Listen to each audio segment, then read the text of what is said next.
नमो तस्स भगवतो अरहतो सम्मा सम्बुद्धस्स। नमामि बुद्धं गुणसागरन्तं नमामि धम्मं सुगतेन देशितं नमामि संघं मुनिराज सावकं। नमो बुद्धाय नमो धम्माय नमो संघाय। श्रद्धालु उपासक उपासिका तथा सधर्म प्रेमी महानुभावहरू, आज मिति 2078 वैशाख 31 गते शुक्रबार बिहानको 9 बजे सदाझै आज पनि हामी फेसबुक लाइभ धर्मदेशना लिएर उपस्थित भइसकेका छौँ र देशना सुन्नको निमित्त फेसबुकमा जोडिरहनु हुने सम्पूर्ण देश विदेशका श्रद्धावन्त उपासक उपासिका तथा सधर्म प्रेमी महानुभावहरूमा सदाझै म भिक्षु विमलो श्री सिद्धिमङ्गल बुद्ध विहार सिद्धिपुर सानागाउँ थसी महालक्ष्मी नगरपालिका वडा नम्बर 6 बुद्ध मार्गबाट सबैलाई आज पनि फेसबुक लाइभ धर्मदेशनामा मैत्रीपूर्ण स्वागत टक्र्याउन चाहे। द उपासक उपासिका तथा सधर्म प्रेमी महानुभावहरू, हिजो हामीले एउटा विषय उठाएका थियौँ, के तपाईले बुद्धलाई देख्नुभयो भन्ने एउटा प्रश्न राखेका थियौँ र धेरै उपासक उपासिकाहरूले चाहिँ कमेन्टमा कोसिस गर्दैछु अलिअलि त देख्यो होला, छाया त देख्यो होला भन्ने जस्ता कमेन्टहरू पनि नगरेका होइनन्। त यद्यपि हामीले अहिलेसम्ममा ऐनामा जस्तै छर्लङ्ग भगवान बुद्धलाई देख्न नसके तापनि उहाँको नजिक नजिक भने पनि हामी पुग्न आवश्यक त भइसकेको छ र बाँकी समयमा प्रयत्न गरेर भगवान बुद्धलाई प्रत्यक्ष देखे झैं धर्मलाई जानिकन, धर्मलाई बुझिकन, धर्मको अभ्यास गरिकन भगवान बुद्धलाई देख्नु पर्दछ, भगवान बुद्धलाई चिन्नु पर्दछ र भगवान बुद्धलाई प्राप्त गर्नुपर्छ। हामी नेपालीहरू भगवान बुद्धको जन्मभूमिमा जन्मिएका नेपालीहरूले साँच्चै भगवान बुद्धलाई चिन्न भुलेका छन् है, बुझ्न भुलेका छन्, जान्न बुझेका छन्, देख्न भुलेका छन् कि झैं लाग्छ के झैं। त्यसैले उपासक उपासिकाहरू, यो बुद्ध शासन भएको यो समयमा, त्यो पनि प्रज्ञाधिक बुद्ध शासनमा, यो गौतम बुद्ध, यो शाक्यमुनि बुद्ध हैन, यो सिद्धार्थ गौतम, यो शासनकाल भनेको चाहिँ चान्चुने शासनकाल होइन।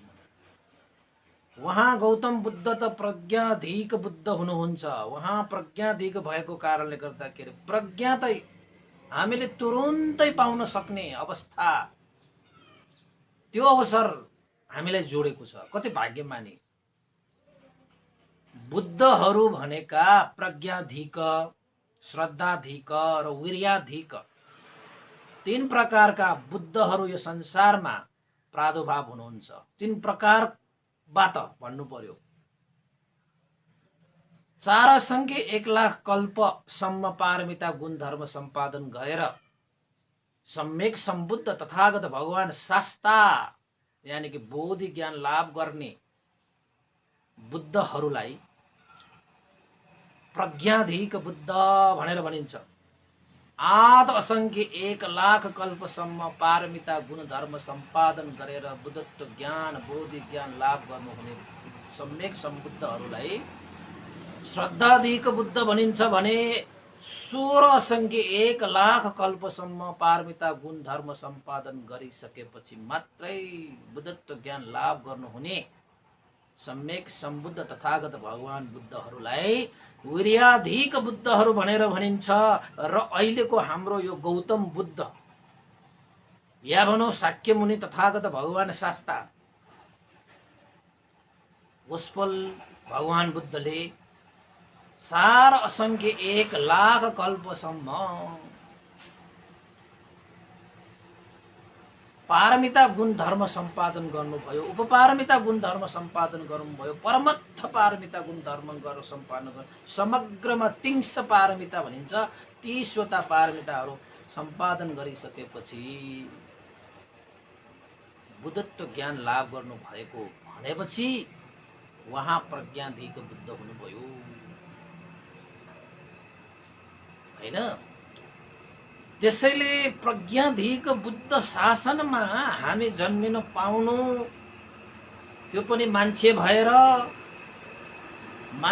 मात्र जन्मिएका होइनन्। भगवान बुद्धको धर्म श्रवण गर्न पाउनु, भगवान बुद्धको श्रावक सङ्घहरूसँग सत्सङ्गत गर्न पाउनु, त्यो बुद्ध शासनमा श्रद्धा उत्पन्न गराइराख्न पाउनु, त्यो धर्मको अभ्यास गर्न पाउनु, त्यो धर्मको वातावरणमा हुर्किन पाउनु, त्यो धर्मको अनुसरण गरेर जीवन यापन गर्न पाउनु भनेको त कमताको सौभाग्यको विषय हो र, कमताको सौभाग्यको विषय हो र। यति कुरा चाहिँ हामी नेपालीले बुझ्नै पर्छ है। त्यसैले बुद्ध जन्मभूमिमा जन्मे तापनि भगवान बुद्धलाई चिन्न नसकेर, जान्न नसकेर, बुझ्न नसकेर सौभाग्यशाली जीवनलाई पनि दुर्भाग्यशाली बनाइरहेका हामी नेपालीहरू भन्यो भने अलिकति चित्त त दुख्ला है।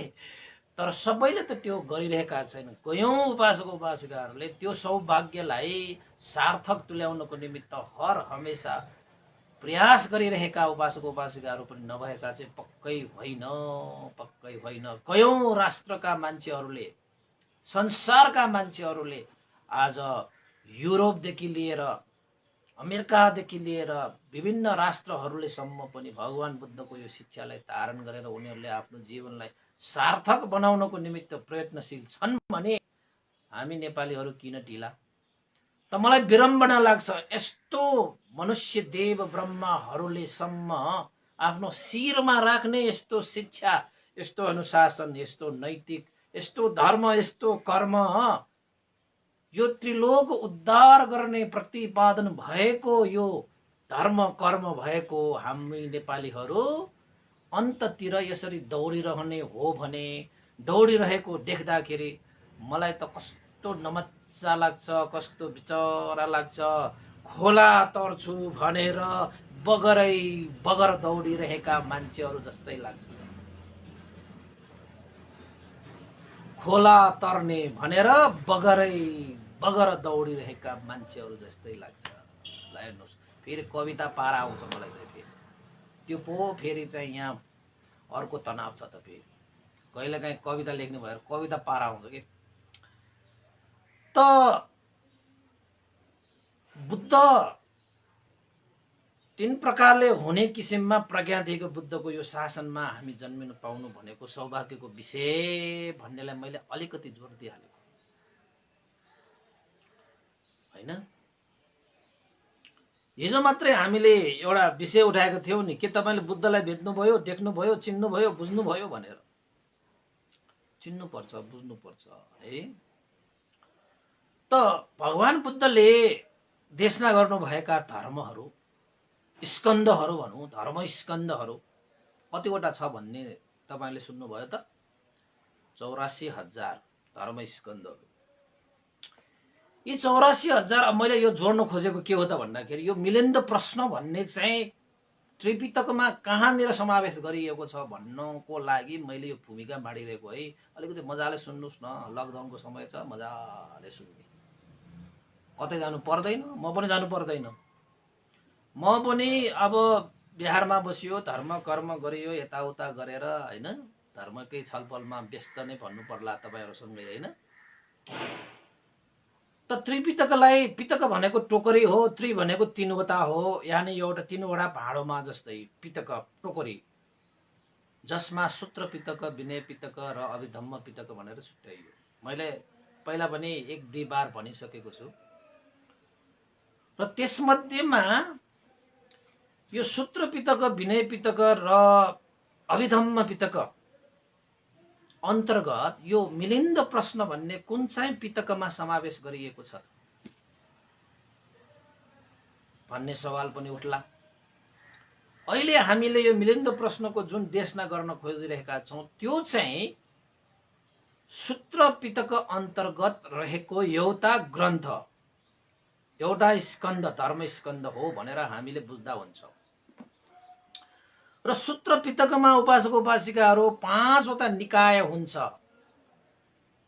त्यो सूत्र पिटकमा पनि 5 वटा निकायहरू छुट्याइएको छ। दीर्घ निकाय, मध्यम निकाय, संयुक्त निकाय, अंगुत्तर निकाय र खुदक निकाय भनेर 5 वटा निकायहरू छुट्याइएको छ। अब तपाईको दीर्घ निकायमा मात्रै तपाईको दीर्घ भनेपछि लामो लामो सूत्र देशनाहरू समावेश गरिएको। जस्तै तपाईको खुदक निकाय भनेको विभिन्न विषयहरूमा देशना गरिएका सूत्रहरू, देशनाहरू, हैन, जातकहरू, यो सम्पूर्ण कुराहरू चाहिँ खुदक निकायमा पनि अन्तर्गत पर्दछ। तपाईको खुदक पाठ भयो, धम्मपद, उदान, इति उतुक, त्यस्तै सुक्त निपात, विमानवत्तु, पेतवत्तु, थेर गाथा, थेरी गाथा, जातक निर्देश, हैन, त्यस्तै गरी विभिन्न उपदान, बुद्ध वंश आदि इत्यादि यो खुदक निकायमा अन्तर्गत पर्दछ। अब यो मिलिन्द प्रश्न चाहिँ कहाँनिर आयो त भन्दाखेरि पहिलो संगायन, दोस्रो संगायन, तृतीय संगायन, चौथो संगायन, पाँचौं संगायनसम्म पनि मिलिन्द प्रश्न भनेको थिएन, समावेश गरिएको थिएन। त जब 6औं संगायन म्यानमार यानि कि बर्मा देशमा 6औं संगायनमा सम्पूर्ण भिक्षुहरूको उपस्थितिमा, संघहरूको अनुमोदनमा यो 3 वटा हैन ग्रन्थहरूलाई खुदक निकायमा छुट्याइएको थियो। एउटा नेति, पेटकोपदेश र अर्को मिलिन्द प्रश्न। यी 3 वटा ग्रन्थहरू, 3 वटा स्कन्धहरूलाई चाहिँ खुदक निकायमा भनेर छुट्याइएको थियो, त्यसमा चाहिँ समावेश गरिएको छ। अब हुन पनि पहिलो दोस्रो संगायनमा पनि कसरी हुन्छ, तेस्रो संगायनमा पनि कसरी हुन्छ, मिलिन्द प्रश्न यानि कि मिलिन्द प्रश्न भनेर चाहिँ नामाङ्करण मात्र गरिएको। वास्तवमा भगवान बुद्धको महापरिनिर्वाण पश्चात 500 वर्ष, लगभग 500 वर्षपछि मिलिन्द महाराजको उदय भयो, नागसेन भन्तेको उदय भयो। त 500 वर्षपछि मात्रै आइएको विषय हो। तर मिलिन्द प्रश्न, मिलिन्द राजाले गरिएका प्रश्नहरू र नागसेन भन्तेले दिनुभएका उत्तरहरू, सम्पूर्ण कुराहरू भगवान बुद्धको सधर्ममा आधारित भएर, मिलिन्द प्रश्न मात्र होइन, नागसेन उत्तर पनि हो यो ग्रन्थ चाहिँ वास्तवमा। तर नामाङ्करण गरे यो मिलिन्द प्रश्न भनेर, हैन। त्यसैले सधर्मको एउटा चाहिँ अर्हन्त भइसकेको एउटा भिक्षुले भगवान बुद्धको शिक्षालाई आधार मानेर भगवान बुद्धकै मार्ग, उपदेश, विनय, धर्म, नीति, नेमबाट जति पनि यो चाहिँ उत्तरहरू दिनुभएको छ, ती सम्पूर्ण सधर्मसँग चाहिँ निहित भएको कारणले गर्दाखेरि यो मिलिन्द प्रश्न नामक यो ग्रन्थलाई चाहिँ खुदक निकायमा अहिले चाहिँ समावेश गरिएको छ 6औं संगायनमा। अहिले 7औं संगायन पनि भएको छैन। र अन्तिम अहिलेको संगायनको हिसाबले त म्यानमारमा हो। त्यस बेलामा तपाईले महासी स्याडो चिन्नु भएको होला। महासी स्याडो हो प्रश्न पुछ्ने यानि कि प्रश्न गर्ने महासी स्याडो। कति ठुलो होला। अब भगवान बुद्धको पालामा महाकाश्यप भन्थे जस्तै 6औं संगायनको महाकाश्यप भनौँ न अहिलेको लागि, तपाईहरुलाई बुझाउनको लागि भनेको है। फेरि त महासी स्याडोले चाहिँ छत्थ संगायन पुच्छक अज्ञ महापण्डित भनेर भनिन्छ त्यसैले महासी स्याडोलाई, हैन। त्यति बेला यो ग्रन्थ चाहिँ त्यसमा उल्लेख गरेको भने तपाईलाई मैले सरसर्ती यो चाहिँ एउटा चाहिँ इतिहास नि अलिकति तपाईले छोइदिएको। त किन छोए त भन्दाखेरि आज हामीले चाहिँ मिलिन्द राजा र नागसेन भन्तेको पूर्व योग यानी पूर्व जन्ममा उनीहरू के थिए, कहाँबाट आए, कसरी आए र भगवान बुद्ध यो गौतम बुद्धको 500 वर्ष पछाडि उनीहरूको कसरी भेट भयो, त्यो भेटमा उनीहरूको यो प्रश्न उत्तर के भयो भन्ने कुरा सुनाउनको निमित्त यसलाई पूर्व योग भनिन्छ। यानि कि अतीत जन्मको कहानी मिलिन्द राजा र नागसेन भन्तेको बारेमा। त्यसो भए उपासक उपासिकाहरू, मैले पूर्व योग कथा देशना चाहिँ सुरु गरौँ, तपाईहरुले सुन्दै गर्नु होला है त। अब कति उपासक उपासिकाहरूले मिलिन्द प्रश्न त पढ्नु भयो होला। मिलिन्द राजाको प्रश्न, नागसेन भन्तेको उत्तर कति मजाको छ, सम्पूर्ण शंका उपशंकाहरू निवारण हुन्छ। तपाईहरु पनि पढ्नुस्, किताबहरू पाउनु भयो भने यो मिलिन्द प्रश्नलाई चाहिँ पढ्न नछाड्नुस्, मज्जाले पढिदिनुस्, मज्जाले बार बार पढ्नुस्, डोराई ट्योराई पढ्नुस्, त्यति मजाको छ त्यो हैन। जति पनि बुद्ध धर्म संघ कर्म कर्म फल, त्यसपछि प्रतीत्य समुत्पाद अभिधम्म विनय धर्म आदि इत्यादिमा तपाईले केही चीजको शंका उपशंका छ भने, तपाई त्यो उत्तरहरू पाइरहनु भएको छैन भने मिलिन्द प्रश्न पढ्नुस् न। तपाईले आफ्नो सारा प्रश्नहरू त्यही त पाउँछ, उत्तर पनि त्यही छ, त तपाईले पाउनुहुन्छ सजिलै। अरूसँग तर्क वितर्क गरेर समय खेर फालेर दुवै मनुष्यता किन प्रकट गर्ने, त्यस्तै हुन्छ भनेर त तपाईको चाहिँ मिलिन्द प्रश्न र नागसेन भन्तेको उत्तर त्यो विषयलाई चाहिँ संगायनबाट त्यसमा चाहिँ समावेश गरियो। पढ्नुस्, मजाले पढ्नुस् है त। अब तपाईहरुलाई मैले पूर्व योग मिलिन्द राजा र नागसेन भन्तेको पूर्व योग विषयमा तपाईहरुलाई अतीतमा एकचोटि म लान चाहन्छु। कहाँबाट मिलिन्द राजा र नागसेन भन्तेको विचारोपन भयो त भन्दाखेरि, यो गौतम बुद्धको शासन भन्दा पहिलाको बुद्ध काश्यप बुद्धको पालामा, अब अतीत काल भयो, एक बुद्धान्तर भनिन्छ त्यसलाई। एक बुद्धान्तर भनेको एकजना बुद्धबाट अर्को बुद्ध नआएसम्मको समयलाई के भनिन्छ, बुद्धान्तर भनिन्छ कि। एउटा बुद्धको अन्तर, त्यसलाई बुद्धान्तर भनेर भनिन्छ। भनेपछि अघिल्लो बुद्धको पालामा भन्नु पर्यो। अतीत कालमा काश्यप बुद्धको शासन कालमा त्यति बेला एउटा गंगा नदीको तीरमा, गंगा नदीको छेउमा भन्नु पर्यो, भिक्षु संघहरू बसोबास गर्दथ्यो। बिहारहरू बनाएर अहिले जसरी चाहिँ गौतम बुद्धको शासन कालमा भिक्षुहरू चाहिँ यो जंगलको बीचमा, खोलाको तीरमा हैन बसोबास बिहारहरू निर्माण गरेर धर्म कर्मको अभ्यास गराउने परम्परा जस्तै काश्यप बुद्धको पालामा पनि त्यस्तै थियो। गंगा नदीको तीरमा थुप्रै भिक्षुहरू एक आपसमा धर्मको अभ्यास अध्ययन अध्यापन गर्नको निमित्त बसोबास गर्दै बसिरहेको समय थियो। र एउटा उपासक उपासिकाले थाहा पाउनु पर्ने विषय के हो त भन्दाखेरि, भिक्षुहरू चाहिँ बिहारमा बस्दाखेरि अध्ययन अध्यापन गर्दाखेरि पनि उनीहरूले नित्य कर्म त गर्नुपर्छ। तपाईहरुको पनि नित्य कर्म जस्तै भिक्षुहरूको पनि नित्य कर्म हुन्छ। साथसाथै हैन सर सफाई, यता बराल्ने उता बराल्ने, यता पुछ्ने उता पुछ्ने हैन, सरसामानहरू चाहिँ उपयुक्त ठाउँमा राख्ने आदि इत्यादि जिम्मेवारी पनि हुन्छ है हैन। त्यति बेला भिक्षुहरू अनि सामनेरहरू, तपाईलाई भिक्षु र सामनेरमा अलिकति तपाईलाई कन्फ्युज भयो भने म तपाईलाई छर्लङ्ग पार्दिन्छु। बिहारमा भिक्षुहरू पनि बस्छन्, सामनेरहरू पनि बस्छन्। भिक्षुहरू भनेका कस्ता हुन्छन् त भन्दाखेरि, उमेरले 20 वर्ष पुगिसकेका, कासाय वस्त्र धारण गरी उपसम्पदा दीक्षा प्राप्त गरिएका प्रवजितहरूलाई चाहिँ भिक्षु भनिन्छ।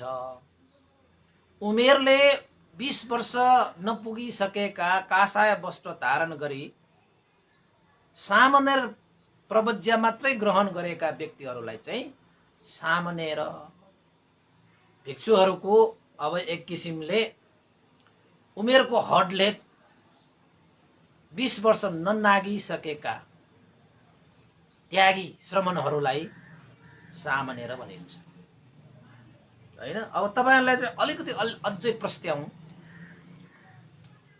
कोही कोही मान्छेहरू चाहिँ 20 वर्ष उमेरले 20 वर्ष नागिसके पनि यदि उपसम्पदा दीक्षा प्राप्त गर्दैनन् भने उनीहरू उमेरले 20 वर्ष नागे पनि सामनेरै हुन्छ।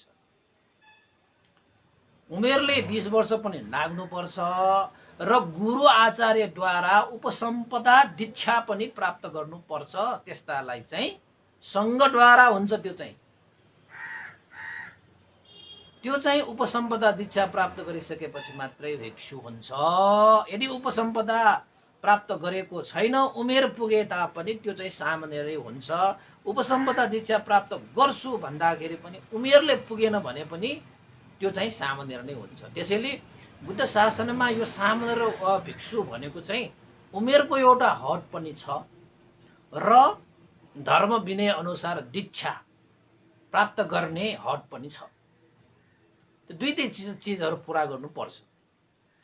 उमेर पनि पूरा, दीक्षा पनि पूरा भयो भने चाहिँ भिक्षु हैन। दुईटै पूरा हुनुपर्छ। उमेर मात्रै पूरा, दीक्षा प्राप्त भएन भने पनि त्यो भिक्षु हुँदैन, त्यो सामनेर नै हुन्छ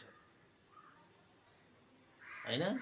अब तपाईको उमेर पुगेको छैन भने त तपाईको भिक्षु हुने त कुरै भएन। उमेरै हदै नाग्नु पर्यो पहिला। उमेरको हद ननागेकाहरूलाई गुरुहरूले उपसम्पदा दीक्षा दिँदैन। यो धर्म विनयमा 20 वर्षलाई उपसम्पदा प्राप्त गर्ने अधिकार तोकिएको छ। त्यहाँभन्दा तलको लागि उपसम्पदा दिँदैन। उपसम्पदा नभइकन भिक्षु हुँदैन।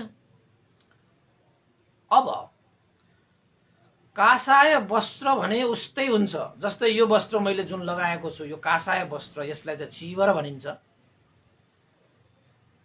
त्यागी श्रमण प्रवजितहरूले धारण गर्ने यो वस्त्र, जसलाई अरहन्तहरूको ध्वजा भनेर भनिन्छ। यो चीवर भिक्षुहरूले पनि लाएकै हुन्छ, सामनेरहरूले पनि लाएकै हुन्छ। तर उपसम्पदा दीक्षा प्राप्त नगरिकन यो चीवर लाएर म भिक्षु भनेर भन्न पाइँदैन। त्यसैले तपाईहरु कतै जानुभयो भने झुक्किन पनि सक्छ। चीवर त यस्तै हो, तर चाहिँ सामनेर हो कि भिक्षु हो त्यो त तपाईले सोधेपछि मात्र थाहा हुन्छ हैन।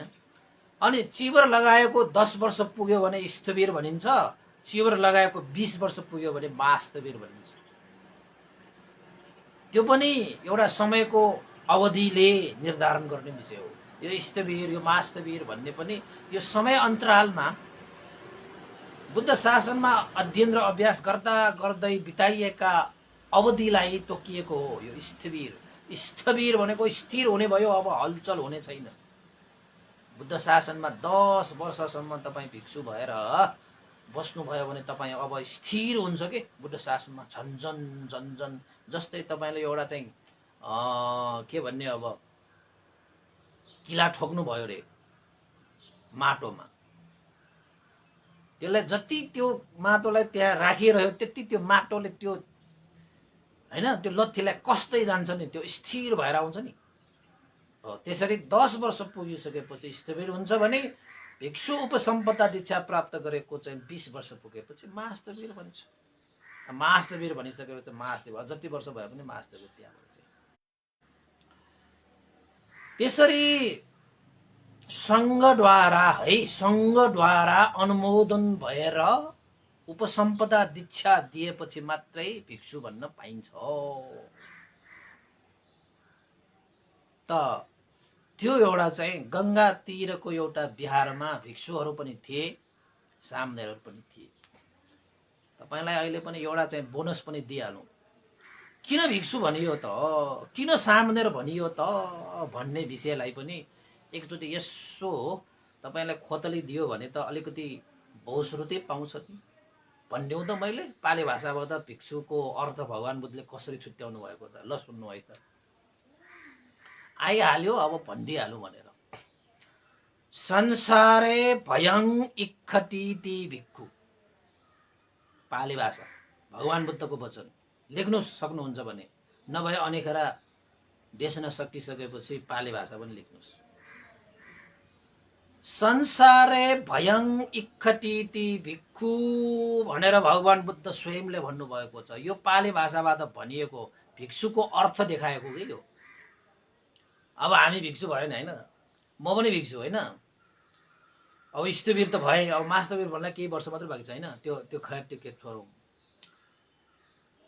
संसारे भयं इक्खतीति भिक्खु भनेको मतलब नेपाली भाषाबाट उल्टा गर्ने हो भने यसलाई के भन्न सकिन्छ त भन्दाखेरि संसारिक भयदेखि भय भनेको संसारिक भयो भनेको सबै चीज छ जन्म मरण रोग शोक वियोग दुःखहरू जन्मिनु दुःख बुढा हुनु दुःख रोगी हुनु दुःख जीर्ण हुनु दुःख हैन अब मर्नु दुःख अब मर्नु भनेको चाहिँ परलोक हुनु दिवंगत हुनु दुःख हो नि अब प्रिय व्यक्तिहरूसँग वियोग हुनु दुःख अप्रियहरूसँग संयोग हुनु दुःख इच्छा गरेका पूरा नहुनु दुःख समग्रमा भन्ने हो भने यो पञ्चस्कन्ध धारण गर्नु नै दुःख यसैलाई भय भनियो संसारिक भय हो यो आउँछ सबैलाई आउँछ तपाईलाई पनि आउँछ मलाई पनि आउँछ उहाँलाई पनि आउँछ उहाँलाई पनि आउँछ राजालाई पनि आउँछ जनतालाई पनि आउँछ महाजनलाई पनि आउँछ गरिबलाई पनि आउँछ जतिसुकै रूपवान जतिसुकै धनवान जतिसुकै बलवान जतिसुकै ऐश्वर्यवान जतिसुकै कीर्तिवान जतिसुकै के हो हैन जस्तोसुकै व्यक्ति हो यो संसारिकमा आइसकेपछि यो संसारिक भयबाट अलग्ग हुन सक्ने कोही पनि हुँदैन कोही पनि हुँदैन संसार भनेको चाहिँ यो हाम्रो तपाईको मनुष्य लोक मात्रै संसार होइन हैन यो पनि एउटा हाम्रै संसार हो हैन यो लोक लोक लोक कतिवटा छ त भन्दाखेरि 31 वटा लोक 31 वटा भुवन यो 31 वटा भुवनमा जबसम्म तपाईले पञ्चस्कन्धलाई धारण गर्नुहुन्छ तबसम्म तपाई संसारिक भयबाट मुक्त हुँदैन ल यति लेखेर राख्नुस् अब तपाईहरुले कसैले पिट्ला कसैले के गर त्यस्तो भय होइन त्यो त कसैलाई होला कसैलाई नहोला त्यो त सत्य होइन नि सत्य भनेको त सबैलाई लागू हुने चीजलाई मात्रै सत्य भनिन्छ सबैले भोग्नु पर्ने चीजलाई मात्रै सत्य भनिन्छ यहाँ हामीले चाहिँ यहाँ जुन सत्यको कुरा गर्छौं त्यो चाहिँ त्यस्तो अब जन्मिनु दुःख हो तपाईको जन्म त भइहाल्यो सबैको जन्म भइहाल्यो हैन त्यो त अब सबैलाई थाहा भइहाल्यो जन्मेपछि सबै वृद्ध हुनुपर्छ जीर्ण हुनुपर्छ यानी कि समय सकिन्छ जन्मिने बित्तिकै तपाई मृत्युको यात्रामा अगाडि बढ्नु भयो 1 सेकेन्ड घडीको टिक्क गयो भने 1 सेकेन्ड तपाई मृत्युको नजिक पुग्यो 2 सेकेन्ड घडीको सुई टिक्क भयो भने 2 सेकेन्ड तपाई मृत्युको नजिक पुग्यो त्यसैले जीर्ण नहुने यो संसारमा कोही पनि छैन हेर्दाखेरि जस्ताको तस्तै झैं लाग्छ तर चाहिँ तपाई आफ्नै फोटोहरु हेर्नुस् न 4-5 वर्ष अगाडिको मात्रै फोटो हेर्नुस् 10 वर्षको हेर्नुस् 20 वर्ष घन्टा परिवर्तन हुन्छ मैले पनि एउटा फोटो पोस्ट गरेको छु नि त म बच्चा बेला कस्तो थिए अब कस्तो भयो यो त संसारिक यो स्वभाव धर्म हो यसबाट अलग हुन कुनै सक्नु छैन अब रोग लाग्छ तपाईको मरण हुन्छ तपाईको वियोग हुन्छ प्रियसँग वियोग हुन्छ अप्रियहरुसँग संयोग हुन्छ इच्छा गरेको सबै चीजहरु पूरा हुँदैन यो स्कन्द नै दुःखको भण्डार हो त्यसैले भय त छ यो संसारमा आएपछि भय त छ है अब संसारे भयं इक्खतीति भिक्खु भनेको मतलब संसारिक भयदेखि विरक्त भई ओहो यो त भय हो भनेर जानेर बुझेर चिनेर यो संसारिक भयबाट विरक्त भएर ग्रस्त भाव त्याग गरी घर ग्रस्तमा बस्दैन ग्रस्त भावलाई त्याग गरी कासाय वस्त्र धारण गरी, कासाय वस्त्र भनेको यो अरन्तहरूको ध्वजा शिवर, यसलाई गेरुवा वस्त्र पनि भनिन्छ है, धारण गरी 227 वटा धर्म विनयहरूलाई पालना गरी उपसम्पदा सङ्घद्वारा उपसम्पदा प्राप्त प्रवज्जित त्यागी श्रमणलाई भिक्षु भनिन्छ। ल उपासक उपासिकाहरू, मैले यो पाली भाषालाई चाहिँ मैले भावार्थ उल्टा गरेर तपाईहरुलाई सुनाइदिएको। भिक्षु के, भिक्षु भनेको कसलाई भनिन्छ भने, अब हाम्रो भिक्षुहरू भनेको त तपाईको संसारिक भयबाट मुक्त हुनको निमित्त, भनेको मतलब संसारमा भएका सम्पूर्ण दुःखबाट मुक्त हुनको निमित्त त्यागी भएका, घर गृहस्थ त्यागेका, कासाय वस्त्र धारण गरेका, 227 वटा धर्म विनयलाई प्राप्त गरेका, उपसम्पदा दीक्षा प्राप्त गरेका श्रमणहरूलाई चाहिँ भिक्षु भनिन्छ। यसरी पनि भन्न सकिन्छ। बुझ्नुभयो है भिक्षु भनेको कस्तो हुँदो रहेछ। त्यसैले चाहिँ हामीले चाहिँ गुरुहरूसँग हामी चाहिँ के भन्छ, यो श्रमण हुनको निमित्त यसरी चाहिँ हामीले भिक्षु हुनको प्रार्थना गर्छ। संसार वत्त दुःखतो मोचनथाय निब्बानस्स सच्छीकरणथाय पब्बज्जं याचामि। संसार वत्त दुःखतो, संसारमा भएका सम्पूर्ण दुःखहरूबाट मोचनथाय, मोचन गर्नको निमित्त, त्यसबाट पार तर्नको निमित्त, त्यसलाई चाहिँ त्राण गर्नको निमित्त, त्यसलाईबाट तर्नको निमित्त निब्बानस्स सच्छीकरणथाय, निर्वाण धर्मलाई साक्षात्कार गरिलिनको निमित्त प्रवज्य याचा पब्बज्जं याचामि, प्रवज्य याचना गर्दछु भनेर भिक्षुहरूले चिवर लगाउने बेलामा त्यस्तो एउटा प्रतिज्ञा गरेर आएको हुन्छ कि, प्रतिज्ञा गरेर आएको हुन्छ। त्यस्ता व्यक्ति हो श्रमण भिक्षुहरू भनेको। मजा छ है, मजा छ। तपाईहरु पनि फेरि भिक्षु हुन मन लाग्ला, फेरि लकडाउनको समय छ, फेरि गर्न अप्ठ्यारो होला। फेरि कोही कोही मान्छे छ भने त आउनुस् न, म पनि एक्लै छु है, के शेष काटेर तपाईहरु पनि भिक्षु बन्न आयो भने त ठिकै छ हैन। यसको लागि के प्रावधानहरू छन्, त्यो पुरा भयो भने त लकडाउनको समय छ, फेरि तपाईहरुलाई चाहिँ फेरि घरमा फेरि उपदेशी नसुनाउला नि, फेरि ए यो भन्थ्यो, यो उम्लो भन्देको देश नसुन्यो भने त फेरि भिक्षु बन्न मन लाग्ला, नसुन्नुस् भन्ना। फेरि त्यसरी बस्न पाए त, त्यसरी भिक्षु बन्न पाए त ओहो कति जाति जाति। तपाईहरुले चाहिँ श्रमण सुख, तपाईले चाहिँ प्रवजित सुख भोग्नु पाउनु भएको छैन र पो। कति कति उपासक उपासिका 10 दिन 7 दिन 15 दिन पनि हुनेहरू छन् नि। हुनुपर्छ हुनुपर्छ हैन। उपासिकाहरूले पनि केस काट्नुपर्छ के यसरी नै। स्त्रीहरू उपासिकाहरूले त केस काट्न गाह्रो त गाह्रो छ, तर काट्ने हो। यो जब यो केस भनेको त उम्रिहाल्छ नि, के को चिन्ता, के को डर। केही समयपछि त आफै उम्रिन्छ। त्यस्तो उम्रिने फेरि प्राप्त हुने चिजै त्याग गर्नलाई हामीलाई कति गाह्रो हुन्छ त भन्दाखेरि, कहिले पनि प्राप्त नहुने किसिमले एक दिन यो संसारको भौतिक सबै त्यागेर जानुपर्छ, कति गाह्रो होला।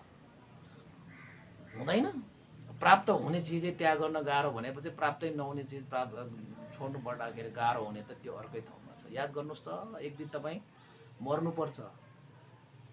तपाईको प्रिय प्रिय वस्तुहरू त्यागेर जानुपर्छ, प्रिय प्रिय मान्छेहरू त्यागेर जानुपर्छ, प्रिय प्रिय स्थानहरू त्यागेर जानुपर्छ। ओहो तपाईले चाहिँ खाई पी लगाई सफा सुगर गरेर राखेको यो शरीर त त्यागेर जानुपर्छ। अर्को कुरा के, यस्तो संसार के। त्यसैले यो संसारमा भएका सम्पूर्ण भयबाट विरक्त भएर ग्रस्त भावलाई त्यागेर कासाय वस्त्र धारण गरी 227 वटा धर्म विनयलाई पालन धारण गरी उपसम्पदा दीक्षा प्राप्त श्रमण प्रवजितलाई भिक्षु। अब थाहा पायो होला, यो भन्दा बढी के व्याख्या गर्ने, फेरि धेरै भयो जस्तो होला। त्यसपछि सामनेर भनेका के हुन् त भन्दाखेरि सामनेरहरू पनि तपाईको घर गृहस्थ नै त्याग भएका हुन्छन्, कासाय वस्त्र नै धारण गरेका हुन्छन् हैन। तर उनीहरूले चाहिँ उपसम्पदा दीक्षा चाहिँ प्राप्त गरेको हुँदैन। प्रवचित भएर 10 शीलधारी 10वटा शीललाई सम्पन्न आफ्नो जीवनमा चाहिँ धारण गरेर त्यागी जीवन बिताउनेहरूलाई सामनेर भनेर भनिन्छ। र सेखिया भनेर उनीहरूको पनि थुप्रो छन्, पछि नियम आउँछ। सेखिया धर्म भनेको तपाईको 75वटा सेखिया धर्म छुट्टै छ। तपाईको यो खाने लाउने पिउने बस्ने त्यो नियमहरू पनि छन् कि ती नियमहरू त तपाईहरुले चाहिँ अब यसरी नै कासाय वस्त्र धारण गरिसकेपछि मात्रै जान्न पाइन्छ, बुझ्न पाइन्छ। यस्तै जीवनलाई एकचोटि अनुभव गर्नु पर्यो नि।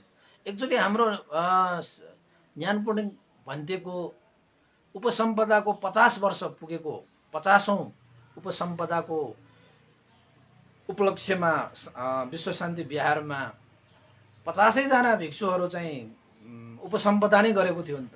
त्यस्तो एउटा चाहिँ दुर्लभ हुन्छ। त्यस्तो सामनेर त धेरै हुन्छ, तर उपसम्पदा गर्नको निमित्त साह्रै विधि विधान पुरा गर्नुपर्छ, नत्र भने हुँदै हुँदैन। त त्यति बेला मैले विनय धर्मलाई नै मैले क्लास लिएको थिएँ। त्यति बेलाका उपासक उपासिकाले पनि सुनिरहनु भएको छ कि छैन? त्यति बेला चाहिँ भिक्षुको विनयहरू भनेको के हो, धर्म विनयहरू पनि के हो, यो जीवन धारण गरिसकेपछि के गर्ने के नगर्ने, कसो गर्ने कसरी नगर्ने भनेर चाहिँ ती 50 जना भिक्षुहरूलाई श्रमण जीवन धारण गरिसकेपछि धर्म विनयको क्लास लिएको थिएँ। त्यति बेलाको उपासकलाई खुबै चासो लिएर सुनेको मैले पाएको थिएँ त्यति बेला हैन। हो ल अब धेरै कुरा नगरौँ, फेरि हाम्रो पूर्व योग कथा फेरि कता कता पुग्ला फेरि। जे होस्, काश्यप बुद्धको शासन कालमा गंगा तीरमा एउटा बिहार रहेछ। त्यो बिहारमा भिक्षुहरू पनि सामनेरहरू पनि बस्दो रहेछ र नित्य कर्म अनुसार उनीहरूले बिहारमा कुचो लगाउने, सरसफाइहरू गर्ने आदि इत्यादि चाहिँ यो कार्यहरू सम्पादन गर्नुपर्छ। अब बिहान उठ्ने बित्तिकै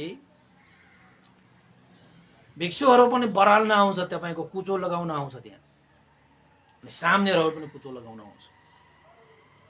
यसरी बिहान चाहिँ बिहारको नियम नीति अनुसार कुचो लगाउँदै गर्दाखेरि चाहिँ एउटा भिक्षुले एउटा सामनेरलाई बोलाएछ। हे सामनेर,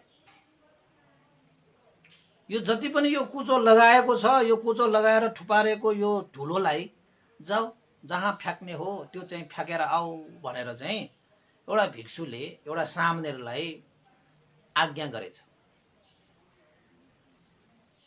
हैन। अहिलेको अब भिक्षुहरू भनेको त ठुलो हुन्छ, सामनेर भनेको सानो हुन्छ हैन।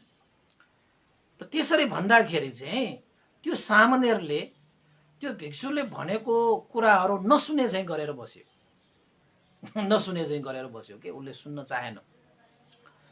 अनि भिक्षुले एक बार भन्यो, 2 बार भन्यो, 3 बार पनि त्यसरी चाहिँ हे सामनेर, यो लगाएको कुचोको धुलो फ्याक्ने ठाउँमा फ्याकेर आऊ जाऊ भनेर भन्दाखेरि 3 पल्ट भन्दाखेरि पनि त्यो सामनेरले नसुने चाहिँ गरेर बसेपछि त्यो भिक्षुले चाहिँ ओहो, यो सामनेर त धर्म विनय पालन नगर्ने रहेछ। एउटा भिक्षुले भनेको कुरालाई पनि सुने पनि नसुने चाहिँ गरेर बसिरहेको रहेछ। यो त ज्येष्ठहरूको मान सम्मान पनि गर्न जाँदैन भनेर त्यो भिक्षुले चाहिँ त्यो कुचो छ नि, कुचो लगाइरहेको भएको कुचोले त्यो सामनेरलाई पिटेछ। त्यसरी सामनेरलाई पिटेपछि त्यो भिक्षुले भनेको छ 3 बार मैले तिमीलाई चाहिँ भनिसके, तर तिमीले चाहिँ सुने पनि नसुने चाहिँ गरेको रहेछौ बा। यो जति पनि धुलो, यो चाहिँ बरालेको यो धुलोहरू छन्, यो धुलोहरू चाहिँ धुलो फ्याक्ने ठाउँमा फ्याक फ्याक फ्याक भनेर मैले 3 चोटि भन्दाखेरि पनि तिमीले नसुन्ने। ज्येष्ठहरूको मान सम्मान गौरव श्रद्धा भन्ने धर्म विनयमा छ कि छैन? ल जाऊ यो धुलो फ्याकेर आऊ भनेर चाहिँ कुचोले चाहिँ ड्याममा हानेछ कि। अनि त्यसरी हानिसकेपछि सामनेरले अब आफूभन्दा श्रेष्ठ ज्येष्ठ हैन भिक्षुहरू भएको कारणले अब झगडा गर्ने त भएन, अब मुखमुखी लाग्ने पनि भएन। हात जोडेर हुन्छ हस् भन्ने, तर मनमा भने उसलाई चाहिँ साह्रै चोट परेको रहेछ के। यो भिक्षुले मलाई पछाडिबाट कुचोले हान्यो, यो भिक्षुले मलाई कुचोले हान्यो।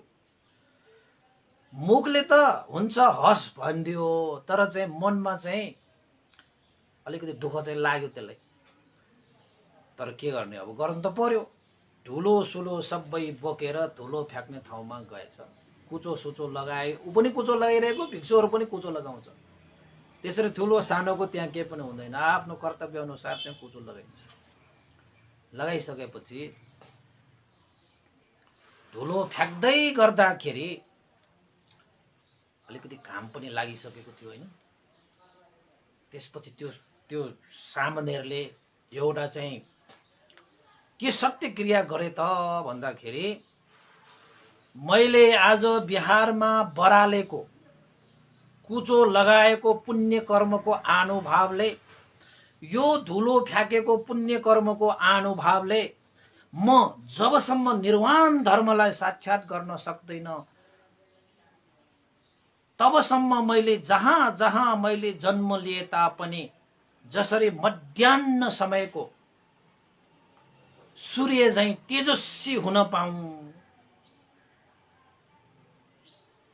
भनेर त्यो धुलो फ्याँक्दै उसले एउटा चाहिँ प्रतिज्ञा गरे, एउटा सत्य क्रिया गरे, एउटा आशिका गरे, एउटा कामना गरे।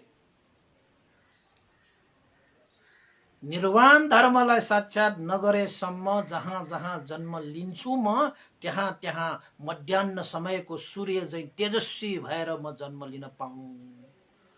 यो मैले चाहिँ कुचो लगाएको पुण्यको आनुभावले, यो धुलो फ्याँकेर सफा गरेको आनुभावले त्यस्तो तेजस्वी मैले चाहिँ प्राप्त गरेर जन्म लिन पाऊँ जबसम्म निर्वाण धर्म प्राप्त हुँदैन भनेर उसले एउटा सत्य क्रिया कामना प्रार्थना गरे।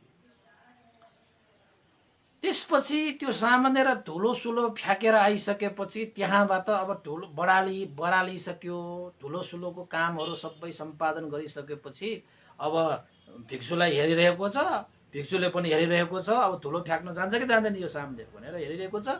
उसले चाहिँ अब धर्म विनय अनुसार त अब भिक्षुहरूले भनेको कुरा त मान्नै पर्यो। आफूभन्दा ज्येष्ठहरूलाई आदर गर्नुपर्छ, आफूभन्दा ज्येष्ठहरूलाई सम्मान गर्नुपर्छ, उनीहरूको चाहिँ आज्ञालाई आज्ञाकारी हुनुपर्छ, यो धर्म विनयमा छ होइन। त्यही अनुसार चाहिँ उसले खुरुखुरु धुलोहरू चाहिँ फ्याँके, तर मनमा चाहिँ अलिकति नमज्जा चाहिँ लागिरहेको थियो। त्यसपछि धुलो सुलो फ्याँकिसकेपछि नजिकैको गंगा नदीमा गएर नुहाई धुवाई गर्न थाले। अब नुहाई धुवाई गर्दाखेरि त्यो गंगाको नदीको त्यो तरङ्गहरू त एकदम बेगले आइरहेको थियो। त्यो सामनेरले त्यो गंगाको तीरमा बसेर पनि उसले के प्रतिज्ञा गरे त भन्दाखेरि, जसरी यो नदीको तरङ्ग वेगवान छ त्यसरी नै म पनि वेगवान हुन सकूं, प्रभावशाली हुन सकूं। नदीको तरङ्ग चाहिँ प्रत्युपन्नमति म चाहिँ हरेक जन्ममा हुन सकूं। जबसम्म निर्वाण धर्मलाई साक्षात्कार गर्दैन तबसम्म जति पनि जन्म लिनु छ ती जन्महरूमा नदीको तरङ्ग चाहिँ वेगवान तरङ्ग चाहिँ प्रत्युपन्नमति भएर म जन्म लिन पाऊँ। त्यो प्रत्युपन्न तरङ्ग चाहिँ भनेको मतलब के हो त भन्दाखेरि, अब सामनेरहरू भइसकेपछि त भगवान बुद्धको धर्मलाई चाहिँ अध्ययन गरिरहेको, अभ्यास गरिरहेको भयो नि। त्यसैले उसले चाहिँ के कामना गरेको त भन्दाखेरि, भगवान बुद्धको सधर्म व्याख्या गर्ने, भगवान बुद्धको धर्ममा यति म चाहिँ वेगवान हुन सकूं कि, तरङ्गित हुन सकूं कि, प्रत्युपन्नमति हुन सकूं कि, जसरी यो चाहिँ नदीको तरङ्गहरू चाहिँ तरङ्गित भइरहेको छ, वेगवान भइरहेको छ, प्रत्युत्पन्नमति भइरहेको छ, प्रभावशाली भइरहेको छ, त्यसरी नै म हरेक जन्ममा त्यसरी नै प्रभावशाली भएर जन्म लिऊ भनेर उसले चाहिँ त्यहाँ प्रतिज्ञा गरिरहेको। उतापट्टि भिक्षु पनि सबै त्यो धुलो सुलोको कामहरू सकाएर ऊ पनि त्यहाँ त्यो गङ्गा नदीको तीरमा चाहिँ नुहाउन आएको थियो। त्यो भिक्षुले, त्यो सामनेरले त्यसरी प्रतिज्ञा गरेको त्यो भिक्षुले सुने। त्यो सुनिसकेपछि त्यो भिक्षुले चाहिँ के विचार गर्यो त भन्दाखेरि, यो सामनेरले जुन प्रतिज्ञा गरिरहेको छ मेरै कारणले गरिरहेको हो। आज बिहान कुचो लगाउने समयमा मैले 3 बारसम्म पनि धुलो फ्याक्नु भनेर मैले चाहिँ आज्ञा गर्दाखेरि पनि सुने पनि नसुने चाहिँ गरेको कारणले गर्दाखेरि मैले उसलाई चाहिँ पछाडिबाट कुचोले पनि हिर्काएँ।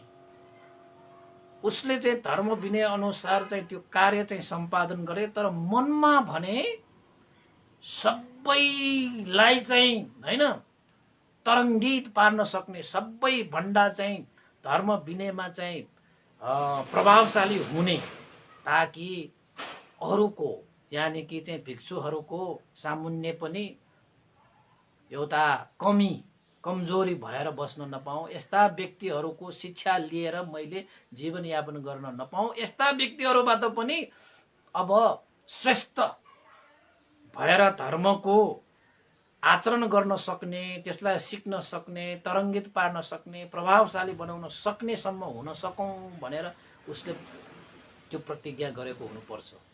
त्यसैले उसको प्रतिज्ञामा म पनि समाहित छ। त्यही प्रतिज्ञाले गर्दाखेरि मलाई पनि त्यसमा समावेश गरेर उसले अवश्य पनि व्यवहार गर्छ। त्यसैले मैले पनि प्रतिज्ञा गर्नु पर्यो भनेर भिक्षुले पनि त्यो सामनेरको प्रतिज्ञा सुनेर भिक्षुले पनि के प्रतिज्ञा गरे त भन्दाखेरि, जसरी यो सामनेरले प्रतिज्ञा गरेको छ सधर्मको व्याख्या गर्ने, तरङ्गित पार्ने, प्रभावशाली हुने, प्रतिभाशाली हुने, वेगवान हुने जुन प्रतिज्ञा गरेको छ, आशिका गरेको छ, प्रार्थना गरेको छ, मैले पनि निर्वाण धर्म प्राप्त नगरेसम्म जति पनि जन्म लिनुपर्छ, ती जन्महरूमा यो सामनेरले जुन प्रतिज्ञा गरेको छ, यो सामनेरको धर्मलाई व्याख्या गर्ने जति पनि प्रभाव छन्, जति पनि वेगहरू छन्, ती सम्पूर्ण वेगलाई समाधान गर्न सक्ने भएर म जन्म लिन पाऊँ। उसका सम्पूर्ण तर्क वितर्कहरूलाई पनि समाधान गर्न सक्ने भएर म जन्म लिन पाऊँ भनेर उतापट्टि एउटा भिक्षुले फेरि प्रतिज्ञा गरेछ। किन त भन्दाखेरि अब त्यो सामनेरले त के प्रतिज्ञा गरे, भिक्षुहरूको सामुन्ने बसेर पढ्नु परिरहेको छ, सिक्नु परिरहेको छ हैन, उनीहरूको चाहिँ तल बसेर उ गर्नु उसलाई चाहिँ त्यो मन थिएन होला, त उसले चाहिँ अब सधर्मको व्याख्या गर्न सक्ने सबभन्दा प्रभावशाली वेगवान तरङ्गित मनै हुने भनेर त्यसले प्रतिज्ञा त गरे। सबैलाई आफ्नो चाहिँ मुनि हैन, सबैलाई आफ्नो आफू भन्दा कोही पनि जान्ने नै नहोस् भनेको हिसाबले त्यो प्रतिज्ञा गरेको भयो नि त।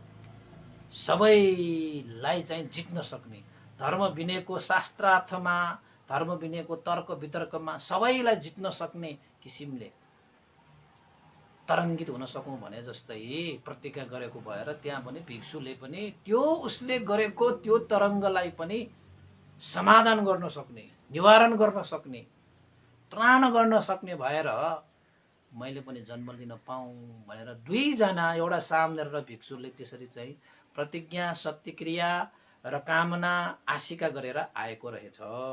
के को अनुभवले भन्दाखेरि उनीहरूले जति पनि पुण्यहरू गरेका छन् ती पुण्यको प्रभावले। अब त्यो सामनेरले त तपाईको बिहारमा धुलो हैन भइरहेको हुन्छ, बरालेको बेलामा त्यो धुलो फ्याकेको पुण्यको अनुभवले पुण्य त लाग्छ भनेर चाहिँ एउटा साक्षी भाव राखेर प्रतिज्ञा गरेको भयो नि त। त्यसरी दुवैजनाले त्यसरी चाहिँ प्रतिज्ञा गरे। अनि प्रतिज्ञा गरिसकेपछि काश्यप बुद्धको पालाको समय थियो। उनीहरू दुवैजना त्यहाँबाट आयु संस्कार अनुसार बसेर त्यहाँबाट मनुष्य देवलोक कति जन्महरू लिए उनीहरू चाहिँ सँगै के। किन त भन्दाखेरि त्यो सामनेरले जुन जुन जन्ममा जुन जुन स्थानमा जन्म लिन जान्छ त्यहाँ साह्रै प्रतिभाशाली, साह्रै धुरन्धर विद्वान पण्डित, उसको पण्डित्याइले गर्दाखेरि धेरै धेरै पण्डित्याइहरूलाई पनि आछु पार्न सक्ने, तर्क वितर्क गर्न सक्ने, वाद विवाद गर्न सक्ने, शास्त्रार्थ गर्न सक्ने, सबैलाई आछु गर्ने, सारा व्यक्तिहरूलाई पनि आफूले परास्त गर्न सक्ने त्यस्तो क्षमता त जुन जुन जन्ममा छन् ती जन्ममा त्यो भिक्षु पनि जन्म लिन जान्छ। त्यो भिक्षुले चाहिँ त्यो सामनेरको सारा तर्क वितर्कहरूलाई काट्न सक्ने, सारा वाद विवादहरूलाई जित्न सक्ने, उसको हरेक शास्त्रार्थलाई पनि काट्न सक्ने, यानि कि त्यो भिक्षुले त्यो सामनेरलाई हरेक जन्ममा पनि जित्न सक्ने त्यसरी आएको रहेछ। उनीहरूको एउटा चाहिँ प्रतिज्ञा गरेर आएको थियो नि त उनीहरूले। त्यसरी त्यो सामनेर मनुष्य देवताको योनिमा धेरै पल्ट चाहिँ कयौं समयसम्म जन्म लिँदै चारिका गर्दै एक बुद्धान्तरपछि, भनाइको मतलब काश्यप बुद्धको पालादेखि अब गौतम बुद्धको पालामा पनि गौतम बुद्धको समय शासन कालमा पनि जन्म लिन आएको थियो। तपाईलाई थाहा छ भगवान बुद्धको समयमा नै भगवान बुद्धले चाहिँ भविष्यवाणी गरेको थियो कि म महापरिनिर्वाण भइसकेपछि 500 वर्षपछि ती सामनेर र त्यो भिक्षु दुईजना जो छन् नि उनीहरू यो जम्बुद्वीपमा जन्म लिनेछ। 500 वर्षपछि उनीहरूको जन्मपछि उनीहरू धुरन्धर विद्वान, धुरन्धर पण्डित, धुरन्धर बलशाली, मेधावी, चतुर, भूत वर्तमान र भविष्यको व्याख्याता, शिल्प विद्या, योग विद्या, शास्त्र विद्याबाट पारङ्गत भएर जन्म लिन आउनेछ भनेर भगवान बुद्धले नै भविष्यवाणी गर्नुभएको थियो। नभन्दै त्यो सामनेर र त्यो भिक्षु कयौं मनुष्य भएर जन्मे, कयौं देवता भएर जन्मे, त अन्ततः एक बुद्धान्तर पछि, एउटा बुद्ध पछि अर्को बुद्ध आउने शासनकालमा, शासनकाल भनेको बुद्ध नै भएको समयमा पनि हुन सक्छ, बुद्ध नभएको बुद्धकै शासनकालमा पनि हुन सक्छ। 500 वर्षपछि भनेपछि अहिलेको हिसाबबाट 2000 वर्ष भयो नि त, करिब भयो नि त, हैन? त्यति बेला यो के भन्छ सामनेर र भिक्षु एउटा सागल भन्ने नगरमा जन्म लिएछ।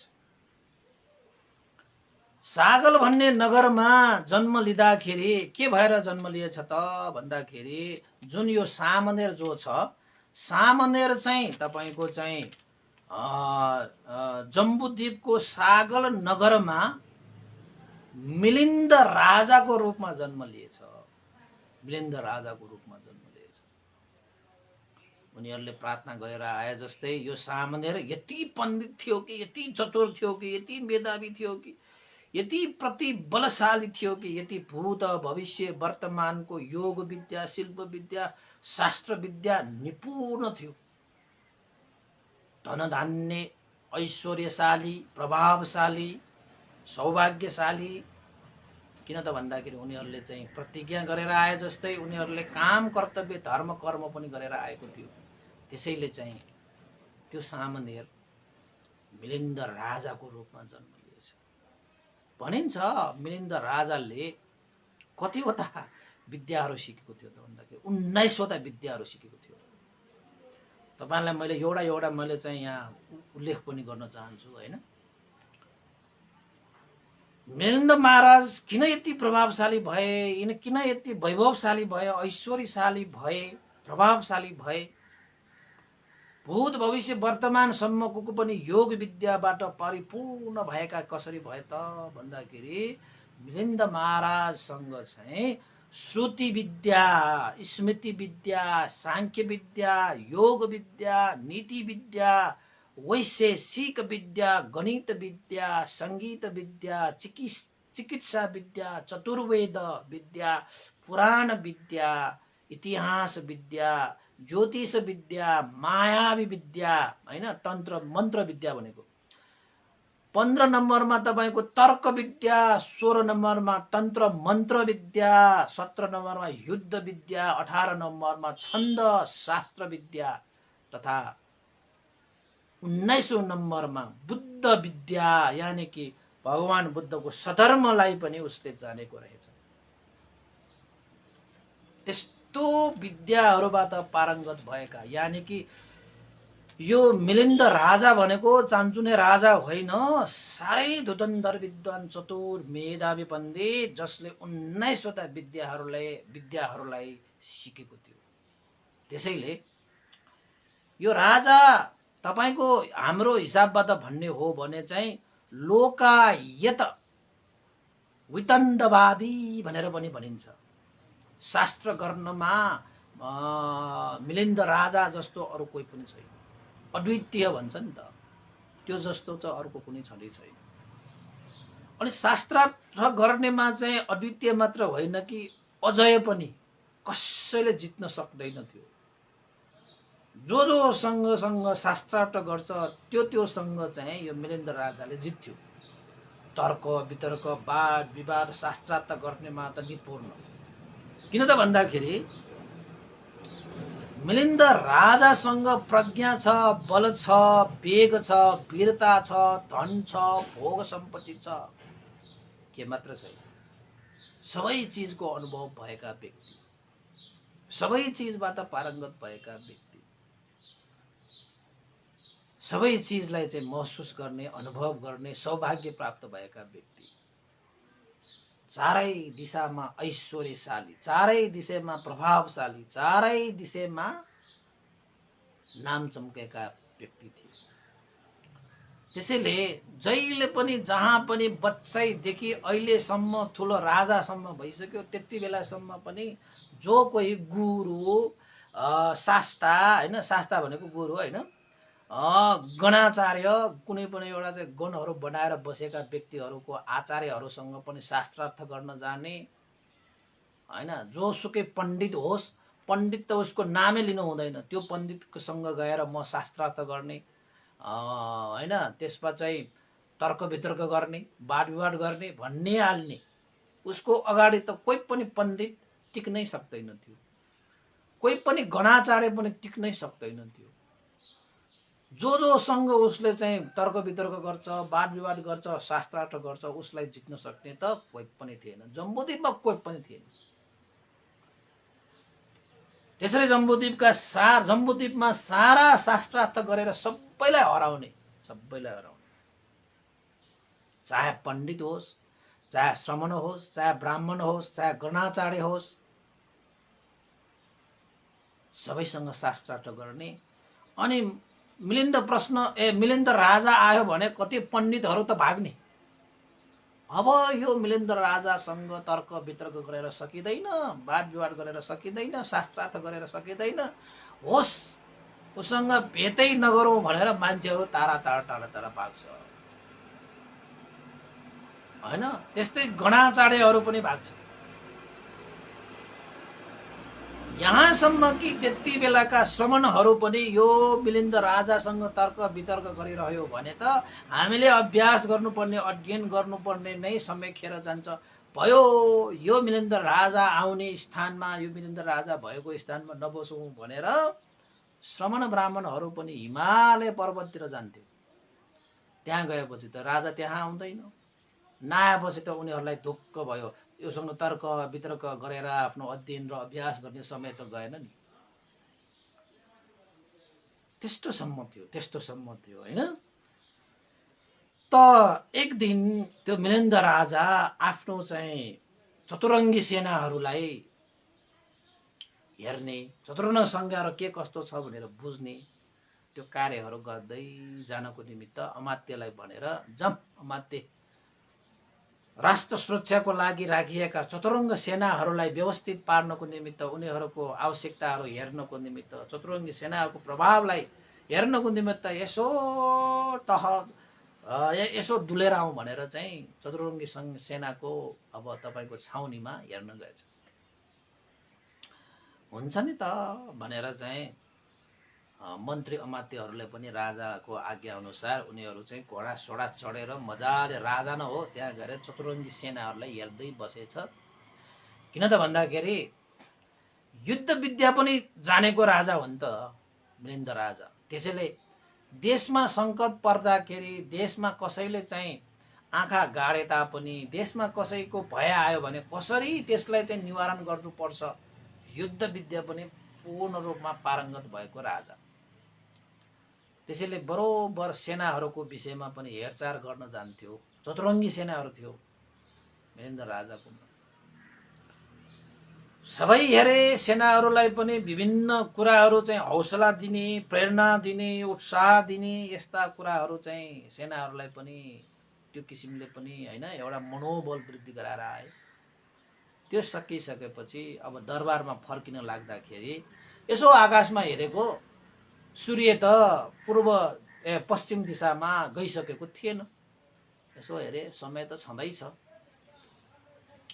अब दरबारबाट बाहिर आइहाल्यो। हे अमात्य हे मन्त्री किन आज यो जम्बूद्वीपमा भएका कुनै पनि पण्डित श्रमण ब्राह्मण गणाचार्य जो कोही होस् कसैसँग आज शास्त्रार्थ गरेर मात्रै दरबारमा जाऊ न। दरबारबाट बाहिर निस्किसकेपछि अब समय बाँकी नै छ। यो समयलाई पनि सही सदुपयोग गरौँ न हे मन्त्री अमात्य। कोही छैन मसँग शास्त्रार्थ गर्ने? महाराज अब नजिक नजिक त को छ र? तपाईको नजिक नजिक कोही पनि श्रमण ब्राह्मण गणाचार्य पण्डित मेधावीहरू कोही पनि छैन। सारा चिज तपाईबाट टाढा टाढा पुगे। सबैलाई तपाईले शास्त्रार्थमा हराउनु भयो। सबैलाई तपाईले वाद विवादमा हराउनु परास्त गर्नुभयो। सबैलाई तर्क वितर्कमा तपाईले जित्नु भयो। कोही पनि तपाईको सामुन्ने आउनै चाहँदैन। कोही पनि तपाईको सामुन्ने बस्नै सक्दैन त। अब भन्ने बित्तिकै कहाँ त पाउँछ त महाराज? ए त्यस्तो पो होइन। जति अलिकति टाढा भए पनि मलाई केही छैन। जे होस् बाँकी समयलाई दरबारबाट म निस्किसकेँ। बाँकी समयलाई सदुपयोगको लागि जोसुकै पण्डित होस् मेधावी होस् ब्राह्मण होस् श्रमण होस् गणाचार्य होस् कोही न कोही होला नि त यो यत्रो ठुलो जम्बूद्वीपमा। त्यस्ता व्यक्तिहरूसँग आज म शास्त्रार्थ गरेर मात्रै म दरबारमा जानु पर्ला। छ कोही त्यस्ता चाहिँ शास्त्रार्थ गर्न योग्य गणाचार्यहरू पण्डितहरू छन् त भन्दाखेरि त्यसपछि त्यो मन्त्री अमात्यले चाहिँ मिलिन्द राजाले हात जोडेर भने महाराज यदि तपाईँ शास्त्रार्थ नै गर्ने हो भने त्यस्ता धुरन्धर पण्डित विद्वानहरू नभएका चाहिँ होइनन्। अझै पनि बाँकी छन्। ए बाँकी छ र? त्यसो भए को छ ल भन। म तिनीहरूसँग अहिलेको अहिले शास्त्रार्थ गर्न चाहन्छु। महाराज तिनीहरू तीर्थङ्करहरू हुन्।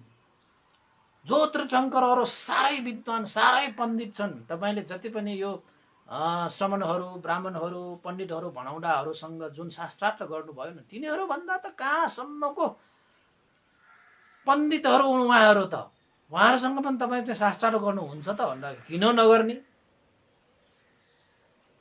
यो संसारमा जो कोही आओस् उनीहरूसँग म शास्त्रार्थ गर्छु।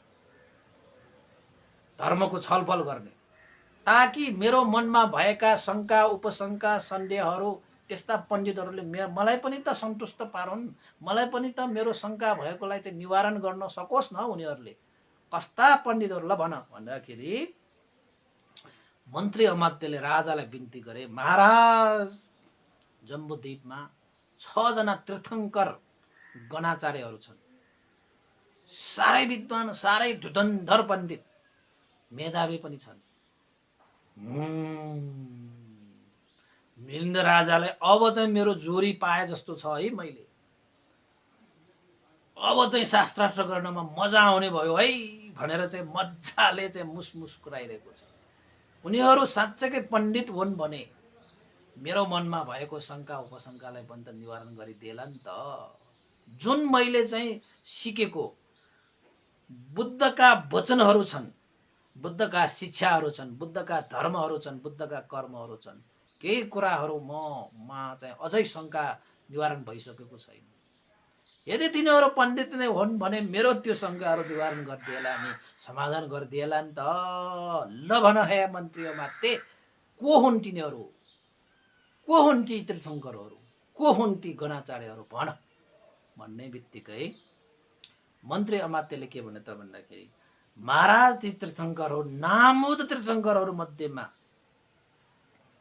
पूर्ण कश्यप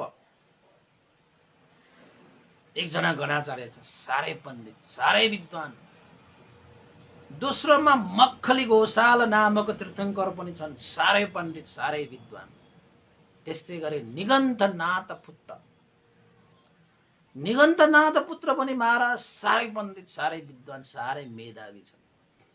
त्यस्तै गरी सञ्जय बेलत्थ पुत्र नामक तीर्थङ्कर पनि साह्रै विद्वान छन्, साह्रै पण्डित छन्। त्यस्तै गरी अजित केशकम्बल भन्ने तीर्थङ्कर पनि साह्रै पण्डित छ, साह्रै विद्वान छ।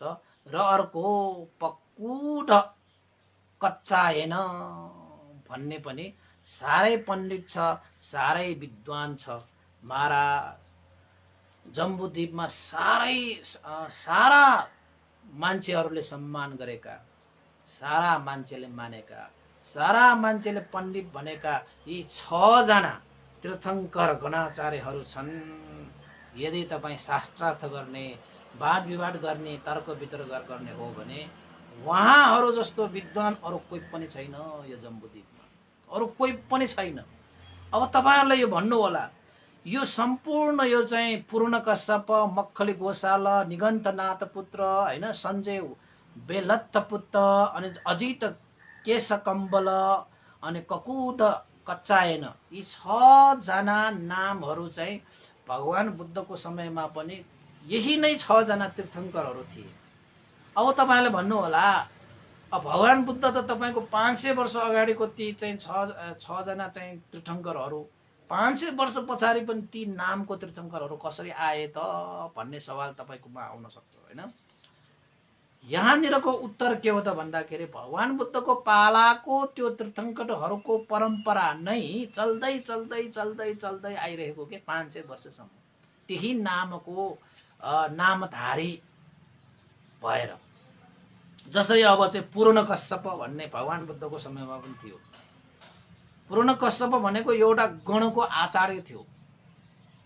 अब त्यो पूर्ण कश्यप भन्ने गणाचार्यको परम्परा चल्दै चल्दै चल्दै जो गणको आचार्य हुन्छ उसको नाम पूर्ण कश्यप भयो। त्यसरी चाहिँ 500 वर्षसम्म पनि भगवान बुद्धको पालामा भएका 6 जना ती चाहिँ तीर्थङ्कर, विद्वान तीर्थङ्करहरू जस्तै 500 वर्षपछि पनि ती 6 जना तीर्थङ्करहरू पनि साँच्चैकै विद्वानै रहेछ। त्यसपछि मन्त्री अमात्यले महाराजलाई त्यसरी बिन्ती चढाइसकेपछि राजाले के भने त भन्दाखेरि, ओहो मन्त्री अमात्य, तिमीले पहिल्यै नै भन्नु पर्दैन? यस्ता चाहिँ धुधन्धर तीर्थङ्कर विद्वानहरू पनि यो जम्बुद्वीपमा छ भनेर पहिल्यै भन्नु पर्दैन? जस्तो सुकै विद्वान होस्, जस्तो सुकै पण्डित होस्, जस्तो सुकै मेधावी होस्, जस्तो सुकै प्रभावशाली व्यक्ति होस्, त्यस्ता व्यक्ति त म खोजिरहेको छु जसले मसँग शास्त्रार्थ गर्न सकोस्, जसले मेरो मनमा भएको शङ्का उपशङ्कालाई निवारण गर्न सकोस्। त्यस्ता विधिको व्यक्तिहरूको त खोजीमा छु भन्दाखेरि अब म त्यस्ता व्यक्तिहरू प्राप्त भइसकेपछि कसरी म शास्त्रार्थ गर्न नजाउँला? हे मन्त्री अमात्य, चाँजो बाजो मिलाइहाल। सबभन्दा पहिला हामी पूर्ण कश्यप कहाँ जानेछौँ। पूर्ण कश्यपलाई भेटेर म केही प्रश्नहरू राख्नेछु, उसलाई केही कुराहरू सोध्नेछु। मलाई सन्तोष हुने गरी उसले त्यो उत्तर देला कि नदेला हेर्न जाउँला। त्यो प्रश्नको उत्तर दिन सक्ला कि नसक्ला हेर्न जाउँला। जाउँ अमात्य मन्त्री पुराण कश्यप तीर्थङ्कर गणाचार्य कहाँ जाऊँ भनेर मिलिन्द राजाले अमात्य मन्त्रीलाई साझो बाजो मिलाउनको निमित्त आज्ञा गरिसकेपछि मन्त्री अमात्यले पनि हस् मारा तपाईको जो आज्ञा।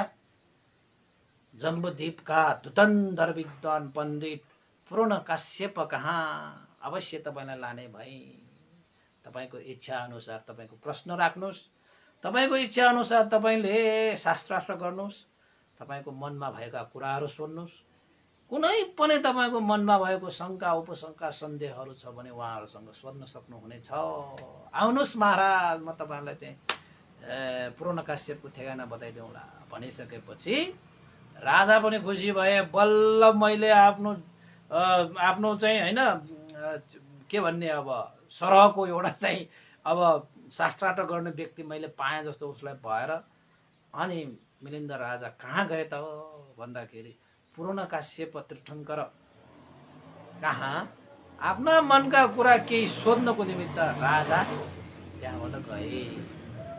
कहाँ गए? पूर्ण काश्यप को एउटा गणमा गए। अनि राजाले त्यहाँ गएर सोध्ने हो, मनका इच्छाहरू चाहिँ पोख्ने हो, शास्त्रार्थ गर्ने हो। अब आफूले राखेको प्रश्नको उत्तर देला कि नदेला अनि मात्रै हेर्ने हो। त उपासक उपासिकाहरू 1:15 घण्टा पनि भइसकेको छ। आजलाई चाहिँ भोलि यो जति पनि यो चाहिँ तीर्थङ्करहरू छन् ती तीर्थङ्करहरू कहाँ गएर मिलिन्द राजाले उनीहरूसँग चाहिँ राखिएको प्रश्नको देशना भोलि मात्रै गर्नु पर्ला। किन त भन्दाखेरि 6 जनाहरूको छ हैन, सबै कहाँ जानुहुन्छ, सबैसँग प्रश्न गर्नुहुन्छ। तर कुनै पनि गणाचार्यहरूले चाहिँ चित्त बुझ्दो जवाफ दिन सक्दैन। त्यो कस्तो कस्तो क्वेसन गर्छ त, अब कस्तो कस्तो उसले चाहिँ एउटा चाहिँ तर्क गर्छ त अब हैन। त्यो विषयमा चाहिँ भोलि मात्रै देशना गर्नु पर्ला। उपासक उपासिका आजको लागि चाहिँ मैले मिलिन्द राजा र नागसेन भन्तेको पूर्व योग पूर्व जन्मको कहानीदेखि लिएर एउटा काश्यप बुद्धको पालामा जन्म लिएका ती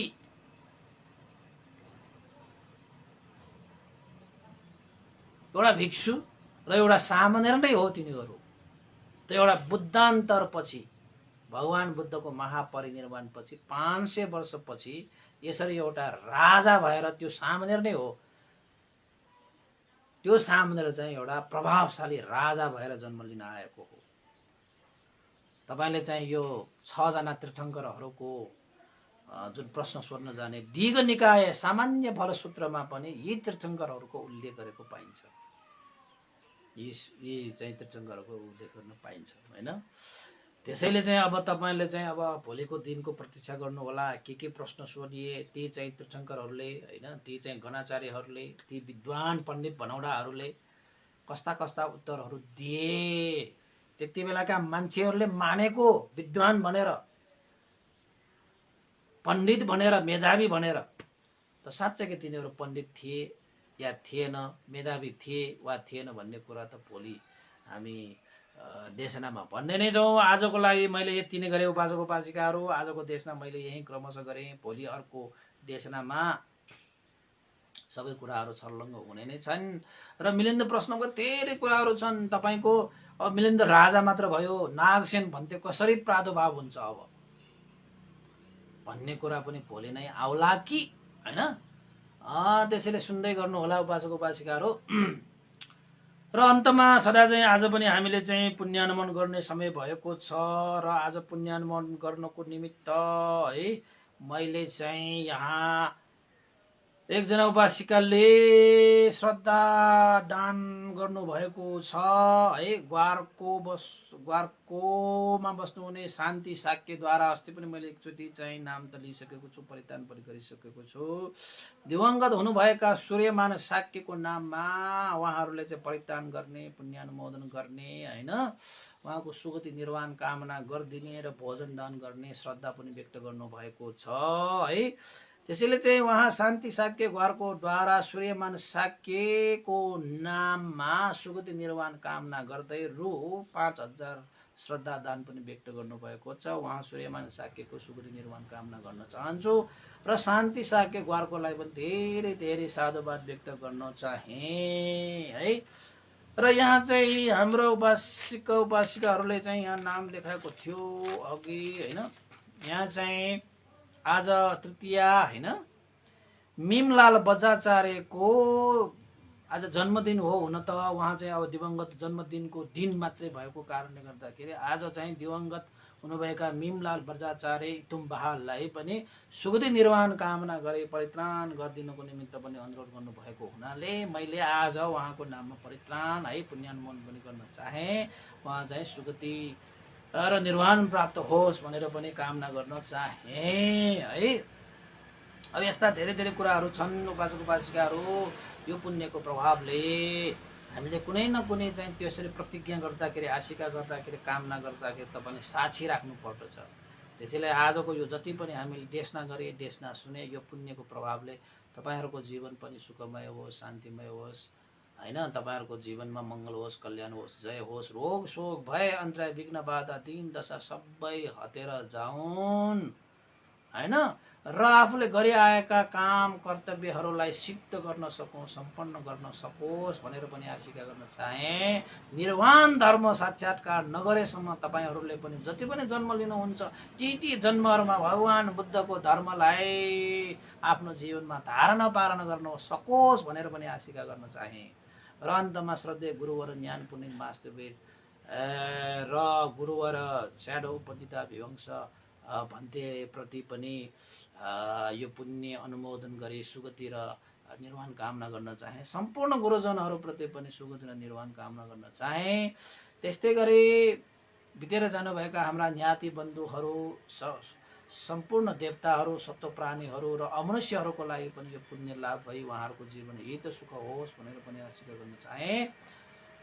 र कोरोनाको यो अवस्थामा कोरोनाबाट बितेर जानुभएका सम्पूर्ण उपासक उपासिकाहरूलाई सुगति निर्वाण गर्न चाहे। कोरोना यो कोभिड-19 बाट चाहिँ ग्रस्त हुनु भइरहेका जति पनि छन् उहाँहरूलाई चाहिँ चाँडोभन्दा चाँडो यो पुण्यको प्रभावले रोग शान्त भएर जाउन् र सुरक्षित भइरहनु भएका सम्पूर्ण उपासक उपासिकाहरूलाई रोग नलागोस् शोक नलागोस् भय नलागोस् अन्तराय नलागोस् विघ्न बाधा नलागोस् भनेर पनि कामना गर्न चाहे। हस्त अब पुण्यानुमोदन गरौँ। सबैको जय होस् मङ्गल होस् कल्याण होस् भवतु सब मङ्गलम्। पुण्यानुमोदन गरौँ। इदं नो ज्ञातिनं होतु सुखितावन्तु ज्ञातयो। इदं नो ज्ञातिनं होतु सुखितावन्तु ज्ञातयो। इदं नो ज्ञातिनं होतु सुखितावन्तु ज्ञातयो। एतावता सम्मेहि सम्भतं पुण्य सम्पदं सब्बे देवानुमोदन्तु सम्ब सम्पत्ति सिद्धिया। एतावता सम्मेहि सम्भतं पुण्य सम्पदं सब्बे सत्तानुमोदन्तु सम्ब सम्पत्ति सिद्धिया। एतावता सम्मेहि सम्भतं पुण्य सम्पदं सब्बे भूतानुमोदन्तु सम्ब सम्पत्ति सिद्धिया। साधु साधु साधु भवतु सब मङ्गलं। सबैको दिन मङ्गलमय होस् कल्याणमय होस्। सबैलाई साधुवाद। भवतु सब मङ्गलं।